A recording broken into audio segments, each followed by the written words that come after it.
እኔ አሁን ቆይቼ የመጣው ነብይ ነኝ። እስከ ነብዩ መሐመድ በኋላ ምንም ነብይ አልመጣም። ነብይ ያለመምጣቱ የምታውቀው የታል? ትልቅ ሃይማኖት አልተፈጠረም። ነብይ እኮ ከነብዩ መሐመድ በኋላ ነብይ እንደማይመጣ አላህ እኮ አይመጣም። የመጨረሻ የመጨረሻ ደግሞ የሚወርደው ኢየሱስ ነው።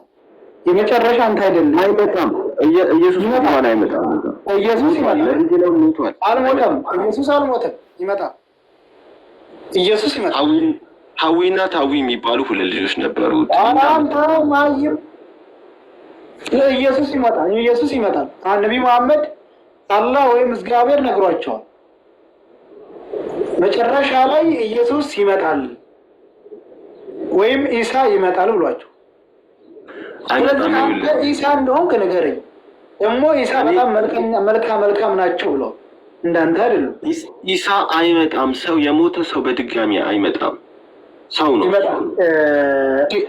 ሴት ሆኖ ተፈጥሯል። በእኛ ሃይማኖት በሚቀጥለው ትውልድ ሴት ሆኖ ነው የሞተ ሰው ድጋሚ የሚፈጠረው እንጂ ድጋሚ ነብይ ሆኖ አይመጣም። ወንዱ ሴት ሆኖ ሴቱ ወንድ ሆኖ ነው በድጋሚ የሚፈጠረው።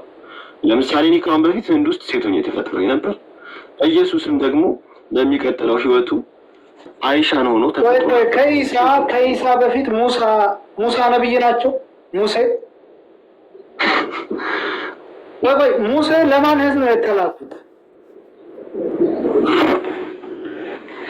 ሙሴ እኔ ነብይነትን እንዲቀበል ነው። ነብይነትን እንዲቀበል ሙሴ ለማን ህዝብ ነው የተላከው? ሙሴ ብሉይ ኪዳንን እንዴ በዛን ጊዜ ለነበሩት ህዝብ ነው። የነማን ለዓለም ህዝብ ነው። ሙሴ አንድ ነብይ ሲመጣ ለዓለም ነው የሚላከው። ሙሴ የመጣው ለዓለም። ሙሴ የመጣው ለማን ነው? ተናገር። ለዓለም ሙሴ የመጣው ለዓለም ነው። ኢየሱስ የመጣው ለዓለም ነው። ነብዩ መሐመድ የመጡት ለዓለም ነው። አንድ ነብይ የመጣው ለዓለም እንጂ ለአንድ ሀገር ብቻ አይመጣም። ሁሉ ነብይ ለዓለም አይደለም የተላኩት።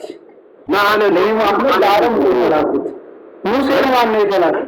ሙሴ ለዓለም ህዝብ ነው የሚመጣው። አንድ ነብይ የእውነት ነብይ ከሆነ የአንድ ሀገራችን ያሉ እንደኔ ይጭፋሉ ለአገር ሊመጡ ይችላሉ። ለሆነ ጴንጤ ሃይማኖት ብቻ ሙሴ የተላኩት ለእስራኤል ልጆች ነው የተላከው። እስራኤል አይደለም። እስራኤሎች የራሳቸውን ሲሰክሱ ነው። የራሳቸውን ነገር ብቻ ሲሰክሱ የራሳቸው አይደለም። ሙሴ የተላከው ለእስራኤል ህዝቦች ነው። ይኸውልህ መጽሐፍ ቅዱስ በጣም ተከትቧል። ብዙ ነገር ገብቶበታል። አሁን እሱን ተንተርሰን አንተ የተላከው ለዓለም ነው። አዎ ለዓለም ነው። አንተም ከዓለም የወሎ ሰው ራስህ ያውቀው ተረድዳለሁ። ተራመር ብላ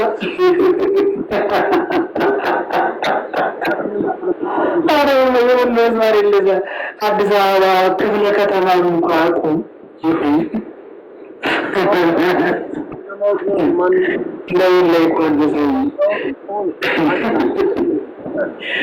ድምፅን ከፍ አድርገው ድምፁ ምን ላድርግ? አሁን ሲሰማል የያዝኩትን እንደማይሰማ የፍቅር አምላክ ይባርክ። ስለዚህ አንተን መተህ ብትከተል ይሻላል። ይሄን ሃይማኖት ከዚህ ቀደም አንተ ወንድ ነበርክ? ሴት ነበርኩ ህንድ ውስጥ። ጾታህን አስቀይረህ ነው አሁን ወንድ ሆንከው? አላስቀየርኩም። ሁሉም ሰው ሴት ወንድ ሆኖ ይፈጠራል። ለምሳሌ ጾታው ሴት ከነበረ በዘመናዊ እንደሚያደርጉት ጾታን አስቀይረህ ኢትዮጵያ ሄድከው። ጾታ ማስቀየር የለም። እኔ የተፈጠርኩት ከመቶ ምናምን ዓመት በፊት ነው። እዛ ጊዜ ጾታ መቀየር አይታወቅም። ጋብሎ ምን እንትን ወንድም ወንድ ነው የተቀየርከው። ወንድነት ከተቀየርኩኝማ አሁን ኢትዮጵያ ስመጣ ነው። የዛሬ 40 ምናምን ዓመት ነው። የዛሬ 40 ዓመት ከ40 ዓመት በፊት ጾታ የሚቀይር ቴክኖሎጂ በዓለም የለም ነበር። እንዴት የለም። ስለዚህ ጾታ መቀየር ሳይሆን ሲጀመር ሌላ ፍጡር ነበርኩኝ የዛሬ 100 ምናምን ዓመት በፊት ነው ማለት። የት ነበር የዛሬ 100 ዓመት? ህንድ ውስጥ ሌላ ፍጡር ነበርኩኝ። ሌላ ሴት ነበር የዛሬ 100 ዓመት። አባቴ ደግሞ እናቴ ነች። እናቴ ደግሞ ዮናታን አክሊሉ ነበረች። እሷም ሴት ነበረች። ህንድ ውስጥ ማን ነበረች? ዮናታን አክሊሉ። የሚያበላ አክሊሉ እሷም ሴት ነበረች። አሁን ደግሞ ወንድ ሆና ፓስተር ሆናለች። እዚህ ማን ናት እሷ? ይህ አገልጋይ ዮናታን አክሊሉ የምትባለው አታውቃትም?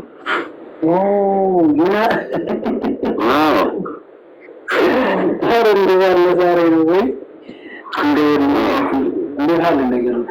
ስንት ነው? 41 መሬትና ሰማይ ማን ነው የፈጠረው ብለው የምታምነው? እግዚአብሔር ነው የፈጠረው። እኛ እግዚአብሔር 32 አይን አለው። 32 ጾምን ጾሙ ለዛ ነው የሚያጣው 32 ጾምን ጾሙ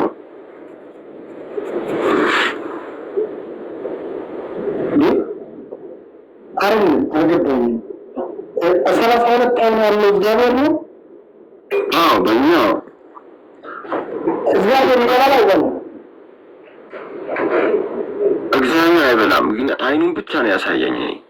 ማንም ሰው ለማንም ሰው መልኬን አላሳየም። አይተኛም፣ አይበላም፣ ምንም አይልም። አፍም የለውም፣ አይምሮም የለውም። 32 አይን ግን አለው። አእምሮ የለውም። ቴንኪው፣ አመሰግናለሁ። አፍም አይምሮም ስሜት